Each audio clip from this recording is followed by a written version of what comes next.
इरफान अली काठिया हमारे साथ हैं, डीजी पीडीएमए हैं पंजाब के। इरफान साहब, ये एक्सपेक्टेड था ये सब मौसम का बदलना, ये कोई तबाही बारिशें होना, बाकी इस्लामाबाद वगैरह में यालाबारी एक और लेवल की होना, ये एक्सपेक्ट किया जा रहा है? Should we all be prepared for the worst from now on? जी thank you very much, thanks for having me. और बिल्कुल अब जो क्लाइमेटिक पैटर्न्स हैं, we should have always be ready for such events. और अभी भी ये ऑल्दो कि ये प्रेडिक्टेड था, लेकिन इसकी इंटेंसिटी ये हो जाएगी, ये बियॉन्ड एक्सपेक्टेशंस रहा। आप देखें, unfortunately 124 incidents have been reported in Punjab जिसमें स्ट्रक्चरल कोलैप्सेस हुए हैं। और आपकी जो फिगर्स आपने पहले बताई, अब इसमें थोड़ा सा अपडेट हुआ झंग और एक दो डिस्ट्रिक्ट्स के मजीद जब हमने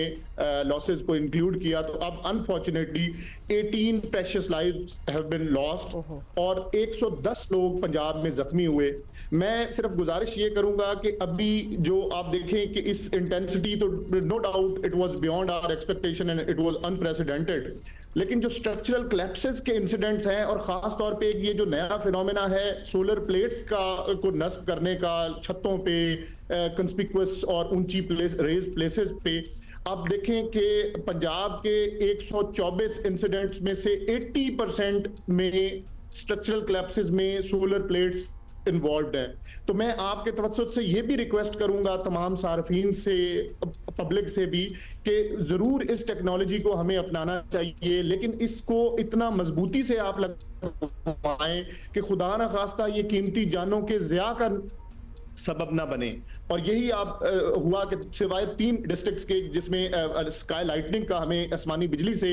गिरने से लोगों की कीमती जाने गई, बाकी तमाम इंसिडेंट्स वो हैं जिनमें सोलर प्लेट्स इन्वॉल्व हैं। तो इसको अमर को अभी हमें जरूर देखना होगा, अदरवाइज ये जो नुकसान है, मेरा ख्याल है कि इसकी इंस्पेक्शन भी हो सकती है। लोग जाहिर है अपनी जिम्मेदारी, क्योंकि उनकी इन्वेस्टमेंट भी होती है, तो लोग अपने तय तो कोशिश करते ही हैं कि उनकी सोलर प्लेटें मजबूती से लगी हों, लेकिन इसको दोबारा से देखने की जरूरत है। बेसिकली जो एक्सपर्ट्स हैं इसमें, ये हम लोगों को जो हमें देख रहे हैं उनके लिए कह रहे हैं कि आप उन्हीं से इंस्टॉल करवाएं, हाँ, खुद ही, हाँ, मतलब बचत करने की कोशिश में खुद ही ना लगाएं। अच्छा इरफान अली साहब, मतलब हमारे जो वेदर पैटर्न्स हैं, पर्टिकुलरली अगर ये तो चलें फिनोमेना है, आंधी आ गई, बारिश आ गई, लेकिन जिस तरह की गर्मी पड़ रही है, अप्रैल में भी, ईद से इवन पहले भी ईद पे मौसम बेहतर हो गया था, अब फिर ये जो मौसम है,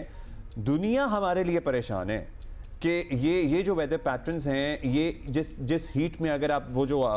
पर्टिकुलरली मैप होता है, वो लाल है हमारा खित्ता, जिस हीट में हम लोग हैं, और जो आने वाले सालों में पता नहीं क्या बनेगा। हमारी स्टडी, हमारी रिसर्च, हमारी चीज़ें चल रही हैं कि हमने किस तरह मैनेज करना है, किस तरह हम इसे कंट्रोल कर सकते हैं, नहीं कर सकते। जी देखें, ये ओवरऑल अब वर्ल्ड ओवर ये फिनोमेना कि पूरी दुनिया में टेम्परेचर्स अब वो तकरीबन 1 से 1.5 डिग्री वो ऑलरेडी बढ़ चुके हुए हैं। हमारे पास ये कंसेक्टिवली दूसरे साल ये हो रहा है कि अचानक माइल्ड टेम्परेचर्स के साथ अचानक अब्रप्ट इंक्रीज होता है 4 to 6 और 7 डिग्रीज, जो कि जनरेट करता है हीट वेव को। और इस दफा भी पंजाब में अभी तक हम 3 हीट वेव के मेजर अलर्ट्स वो जारी कर चुके हैं। और हमारा जो सबसे बड़ा चैलेंज बन जाता है वो साउथ पंजाब और हमारा डेजर्ट जो चोलिस्तान का एरिया है, वहां पे लोगों को, क्योंकि बहुत स्कैटर्ड पॉपुलेशन है, उनको पीने के पानी की फराहमी एक बहुत बड़ा चैलेंज बन जाता है। और इस दफा भी आप देखें कि 2 मेजर ड्राउट एडवाइजरीज वो पीएमडी को जारी करनी पड़ी, लेकिन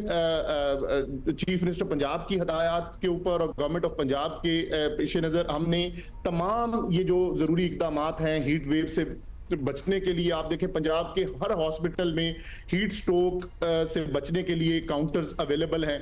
जो साउथ है, साउथ के तमाम डिस्ट्रिक्ट्स के अंदर हमारे जो कैंप्स हैं, ऑल कंस्पिक्युअस प्लेसेस, रशी प्लेसेस जहां पे पब्लिक ने आना है, वहां पे साए का इंतजाम, पानी का इंतजाम, इसको इंश्योर कर लिया गया हुआ है। और ऑलरेडी जो मोस्ट इंपॉर्टेंट चैलेंज है चोलिस्तान में पानी पहुंचाना, वो चीफ मिनिस्टर की हदायत के ऊपर ऑलरेडी वाटर बाउजर्स 4x4 वो वहां, क्योंकि अब ये चैलेंज बन जाता है, लोग स्कैटर्ड आबादियां हैं, water supply lines. Got it. Irfan साहब ये भी जल्दी से बता दें, क्योंकि 1-2 डिग्रीज जाना ऊपर, हम जरा आपकी उस बात पे थोड़े से फंस गए हैं कि 1-2 डिग्रीज जाना मैनेजेबल लगता है पूरी दुनिया में। 4 से 7 डिग्रीज ऊपर जाना, मतलब everything is affected by it. हमारे ओशंस भी उससे इफेक्ट होते हैं, हम तो हो ही रहे हैं, मतलब वो पूरा एक निज़ाम ही जरा तब्दील होना पड़ता है, बदल रहा है, सबसे ज्यादा मुतासिर है। तो लिहाजा हम अभी आगे सक्सेसिव जो समर्स आएंगे, जो भी इस तरह साल चलेंगे, तो हम ये 4 से 7 डिग्रीज को हम 10 से 15 डिग्रीज तक, मतलब बात कहाँ तक जाएगी, बिकॉज ये इन इटसेल्फ बड़ी अलार्मिंग है। हम क्या देख रहे हैं कि इससे पीछे आ जाएंगे हम, और फिर शायद बेहतरी भी आए, या फिर अब बेहतरी का कोई चांस नहीं होगा?